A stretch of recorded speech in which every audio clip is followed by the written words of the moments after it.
സ്ഥലത്തിനും സന്ദർഭത്തിനൊക്കെ ആയിട്ട് നിയമങ്ങൾക്ക് വ്യത്യാസമുണ്ട്. എല്ലായ്പ്പോഴും എല്ലാവർക്കും ഒരേ നിയമമല്ല. മഹാനായ ഉമർ ഖാദി റളിയല്ലാഹു അൻഹു അവർ വെളിയങ്കോട് ഖാദിയായി. അപ്പൊ വെളിയങ്കോട് ഉമർ ഖാദി റളിയല്ലാഹു അൻഹു മാസം കണ്ടിട്ട് അഥവാ വെളിയങ്കോട് മാസം കണ്ട വിവരം ഉമർ ഖാദി റളിയല്ലാഹു അൻഹു അറിഞ്ഞു. ഉമർ ഖാദി റളിയല്ലാഹു അൻഹു റമദാൻ മാസം പ്രഖ്യാപിച്ചു. അപ്പൊ വെളിയങ്കോട്ടുള്ള ആളുകൾക്കൊക്കെ റമദാനിലെ നോമ്പായി. നേരെ ഇക്കരെയാണ് പൊന്നാനി. ആ ഒരു പഴയുള്ളൂ. പൊന്നാനി ഖാദിക്ക് അത് ബോധ്യപ്പെട്ടില്ല. പൊന്നാനിയുടെ ഖാദി ഈ മാസം ഉറപ്പിച്ചില്ല. അവരന്ന് നോമ്പെടുത്തതുമില്ല. അങ്ങനെ വെളിയങ്കോട് നോമ്പുണ്ട്, പൊന്നാനിയിൽ നോമ്പില്ല. അതിന്റെ അതേ ആ ഖാദിയെ അംഗീകരിക്കുന്ന നാട്ടുകാർ നോമ്പെടുക്കണോ, ഈ ഖാദിയെ അംഗീകരിക്കുന്നവർ നോമ്പെടുക്കണ്ട? ചിലർ ചിലപ്പോൾ ചോദിക്കും, ഒരു മാസം കണ്ടതിനെ സംബന്ധിച്ച് രണ്ട് ഖാദി പറഞ്ഞാൽ എന്തായിട്ടുണ്ട്? വളരെ വ്യക്തല്ലേ? അത് വളരെ വ്യക്തല്ലേ?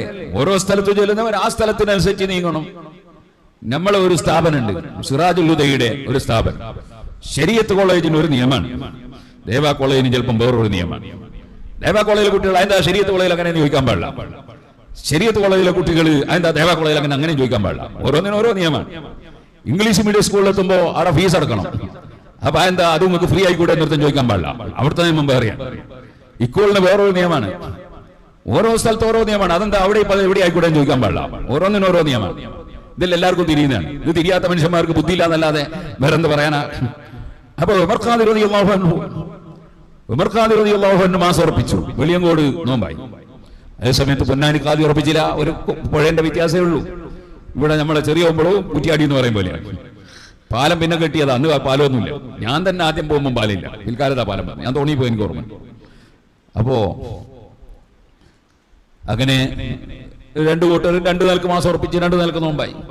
ഇത് റമദാൻ നോമ്പാണ്, ആശൂറയൊന്നല്ല. ആശൂറായിന് പിന്നെ തീരെ വിഷയമില്ല. കാരണം ഒരാൾ ആശൂറ തീരുമാനിച്ചു, ഒരു ഖാദി ഒരു ദിവസം തിങ്കളാഴ്ച, വേറൊരാൾ ഞായറാഴ്ച. ഒരു പ്രശ്നമില്ലല്ലോ, ഞായറാഴ്ച തിങ്കളാഴ്ച നോമ്പെടുത്താൽ പോരെ, എന്നോട് കുഴപ്പമൊന്നും വരാനില്ലല്ലോ. അപ്പൊ എന്തായി, തിങ്കളാഴ്ച എന്തായാലും നോമ്പെടുക്കൽ സുന്നത്താ. പിന്നെ ആശൂറായിന്റെ പിറ്റേ ദിവസം മുഹറം 11 നോമ്പെടുക്കലും പ്രത്യേകം സുന്നത്താന്ന് ഫത്വയിൽ മേലുണ്ട്. അപ്പൊ ഒരു കൂട്ടർക്ക് ആശൂറാകുമ്പോൾ മറ്റേക്ക് മുഹറം 11 എന്തായാലും സുന്നത്താ. തിങ്കളാഴ്ച എന്റെ നോമ്പുമായി, മുഹറം 11 നോമ്പുമായി. പിന്നെ ഒരു കൂട്ടർക്ക് ആശൂറയായി. എല്ലാവർക്കും എടുത്തൂടെ തിങ്കളാഴ്ച നോമ്പ്. അതേപോലെ തന്നെ താസുവായിന്റെ നോമ്പ് സുന്നത്താ. താസുവായിന്റെ നോമ്പ് തന്നെ മുഹറം 9 നോമ്പ് സുന്നത്താ. അപ്പൊ മറ്റവർക്ക് ആശൂറയായില്ലെങ്കിലും 9 നോമ്പെടുക്കൽ സുന്നത്താണല്ലോ. അവർക്കും നല്ലതായി, താസുവായിന്റെ നോമ്പായി. അപ്പൊ ഒരു കൂട്ടർക്ക് ആശൂറയായി, മറ്റേ താസുവായി. നോമ്പിന് വ്യത്യാസമൊന്നുമില്ല. റമദാൻ പോലെയല്ല. റമദാനിന് പിന്നെ സെക്കൻഡ് ദിവസം നോമ്പെടുക്കാൻ പാടില്ല എന്ന് നിയമമുണ്ട്. അങ്ങേ തലക്കത്തും പെരുന്നാളിന്റെ നോമ്പെടുക്കാൻ പാടില്ല എന്ന് നിയമമുണ്ട്. ആശൂറായിന് പിന്നെ അങ്ങനത്തെ പ്രശ്നമൊന്നുമില്ല. അപ്പൊ മുഹറത്തിൽ എന്തായാലും ഫുള്ള് നോമ്പെടുത്താനല്ല, 30 ദിവസം എടുത്താൽ ഏറ്റവും നല്ലതാണ്. അതുകൊണ്ട് ആ വിഷയത്തിൽ പിന്നെ തർക്കത്തിനൊന്നും അവകാശമില്ല. നോമ്പങ്ങ് എടുത്താൽ മതി. എടുക്കുന്ന കൂടിപ്പോന്ന് പേടിക്കേണ്ടിയില്ല. നെയ്യേറിയോണ്ട് അപ്പം എടുക്കാവുന്നില്ലല്ലോ. അപ്പൊ അതിനുവേണ്ടി ഒരു തർക്കത്തിന്റെ ഒന്നും ആവശ്യമില്ല. ഞാൻ പറഞ്ഞു വന്ന ഈ റമദാൻ മാസമാണിത്. ഉമർ ഖാദി റളിയല്ലാഹു അൻഹു നോമ്പുറപ്പിച്ചിരിക്കുന്നത്, പൊന്നാനിയിൽ നോമ്പില്ല. അപ്പൊ ഉമർ ഖാദി റളിയല്ലാഹു അൻഹുവും പൊന്നാനി ഖാദിയും തമ്മിൽ നിങ്ങൾ തർക്കമുണ്ടോ? തർക്കമൊന്നുമില്ല. ഒരു ഐക്യത്തിൽ തന്നെയാണ്. ഐക്യത്തിന് കുറവൊന്നുമില്ല. ബഹുമാനപ്പെട്ട ശൈഖുന ഉസ്താദ് അവர்களോട് മെന്നാന്ന് പത്രക്കാരി ചോദിച്ചു, നിങ്ങൾ സുന്നികള് ഐക്യത്തിൽ തന്നെയാണോ? ഉസ്താദിന് ഐക്യത്തിലാണല്ലോ. അതെ, അതുകൊണ്ടല്ലേ എല്ലാവരും 100-ാം വാർഷികം കൊണ്ടാടുന്നു. അപ്പൊ ഞങ്ങൾ ഐക്യത്തിലാണ്. സമസ്തന്റെ 100-ാം വാർഷികവും അപ്പുറത്തെ സംഘടനയും കൊണ്ടാണ് ഞങ്ങൾ കൊണ്ടാണ്. ഐക്യത്തിലായതുകൊണ്ടല്ലേ. ഐക്യത്തിലല്ലേ പിന്നെ രണ്ടു കൂട്ടരും കണ്ടാടൂല്ലോ. അപ്പോ ഐക്യത്തിൽ തന്നെയാണ്. ഐക്യത്തിന് കുറവൊന്നുമില്ല. നമ്മളെ ഈ വേളത്ത് ഒരു മദ്രസ ഉദ്ഘാടനത്തിന് അവർ നമ്മൾ മുസ്ലിയാർ പ്രസംഗിച്ചത്. നമ്മളിവിടെ ഒരു മദ്രസ തുടങ്ങുന്നുണ്ട്. ആ മദ്രസയിൽ സിലബസ് സുന്നി വിദ്യാഭ്യാസ ബോർഡിന്റെ ആണ്. അപ്പുറത്ത് ഇസ്ലാം മത വിദ്യാഭ്യാസം കൊണ്ട് മദ്രസ ഉണ്ട്.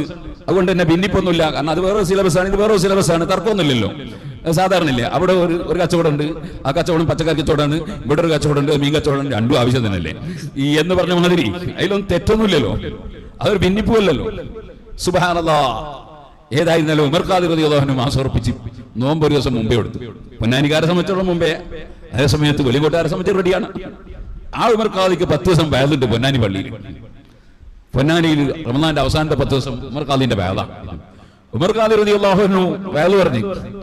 അങ്ങനെ ഉമർ ഖാദി റളിയല്ലാഹു അൻഹു 30 റമദാൻ 30.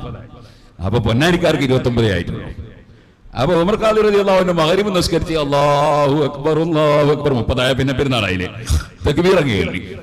അപ്പൊ പൊന്നാനിക്കാർ കുറെ ആൾക്കാർ നിങ്ങൾ അക്കരെ പോയിട്ടല്ലേ അല്ലേ, ഇവിടുന്ന് എല്ലാം പറ്റുമോ? ഇവിടെ ഇപ്പൊ മാസം കാണാണ്ട് എല്ലാം പറ്റുമോ? ഉമർക്കാദിൽ എല്ലാവരും മുറ്റത്തിറങ്ങി ഇറങ്ങിയിട്ട് മുകളിലോട്ട് നോക്കാൻ പറഞ്ഞു. മാസം എല്ലാവർക്കും കാണിച്ചു കൊടുത്തു. എല്ലാവരും ഒന്നായിട്ട് ഇല്ലേ അല്ലാഹു അക്ബർ അല്ലാഹു അക്ബർ ഒന്നായിട്ട് തക്ബീറിയല്ലേ. ഇങ്ങനെയാണ് നമ്മുടെ മുൻഗാമികളായ ഖാദിമാരും മുൻഗാമികളായ ആലിമ്യങ്ങളെ പഠിപ്പിച്ചത്. ഇത്തരം വിഷയത്തിലൊന്നും തർക്കവിതർക്കങ്ങൾ ഉണ്ടാക്കിയിട്ട് എവിടെയും ഭിന്നിപ്പുണ്ടാക്കാൻ പാടില്ല. ഓരോ ഖാദിമാർക്ക് കിട്ടിയതനുസരിച്ച് അവർക്ക് വിധിക്കാം. അത് വിധിച്ചാൽ അതനുസരിച്ച് പ്രവർത്തിക്കാം എന്നല്ലാതെ അതിന്റെ പേരിലൊന്നും മുസ്ലിമീങ്ങൾ തമ്മിൽ ഭിന്നിക്കാനോ അതിന്റെ പേരിൽ പരസ്പരം കുറ്റം പറയാനോ ഖാദിമാരെ ആക്ഷേപിക്കാനൊന്നും പാടില്ല. ഇരിക്കട്ടെ, നമ്മൾ നല്ല ഒരു കൊല്ലത്തിലേക്ക് കടന്നിട്ട് പിന്നെ ആ വർഷത്തിൽ നമ്മൾ ഗീബത്തും നമീമത്തും കുറ്റവും കുറവും പറയുന്നവരായി അധപ്പതിച്ചു പോകാൻ പാടില്ല. ഇരിക്കട്ടെ, നമ്മൾ പറഞ്ഞ വിഷയത്തിലേക്ക് തന്നെ പോകാം. അപ്പോൾ പരിശുദ്ധമായ ഈ മുഹറം മാസത്തിൽ 9, 10, 11 പ്രത്യേകം നോമ്പെടുക്കൽ സുന്നത്താണ്. കാണാം 10-ാമത്തെ ദിവസം നോമ്പ് എടുത്താലും 11 നോമ്പെടുക്കൽ സുന്നത്താണ്. 10 നോമ്പ് എടുക്കാത്തവരെ സംബന്ധിച്ചിടത്തോളം 9ന്റെ നോമ്പ് എടുത്താലും 11 നോമ്പെടുക്കൽ സുന്നത്താണ്. കാരണം യഹൂദികൾ 10 നോമ്പെടുക്കുന്നത് കൊണ്ട് അവരുമായിട്ടൊരു എതിർപ്പ്, അവരും നമ്മൾ തമ്മിൽ ഒരു ബന്ധമില്ല എന്ന് വരുത്തി തീർക്കാൻ വേണ്ടിയാണ് 9ന്റെ നോമ്പ് സുന്നത്താക്കിയത്. അവൻ 9 എടുക്കാൻ കഴിഞ്ഞാൽ 11 നോമ്പെടുത്താലും അവരുമായിട്ട് വ്യത്യാസം വരുമല്ലോ. അതുകൊണ്ട് 11 കൂടുതൽ പ്രാധാന്യമുണ്ട്. 9ന്റെ നോമ്പ് എടുക്കാത്തവർക്ക് 11ന്റെ നോമ്പിന് പ്രാധാന്യമുണ്ട്. 9 എടുത്താലും 11 നോമ്പ് സുന്നത്തുണ്ട് എന്ന് ഫത്ഹുൽ മുഈനിൽ കാണാം. അപ്പൊ ഈ 3 ദിവസം പ്രത്യേകം പരിഗണിച്ച് നോമ്പെടുക്കേണ്ട ദിവസങ്ങളാണ് മുഹറം 9, മുഹറം 10, മുഹറം 11.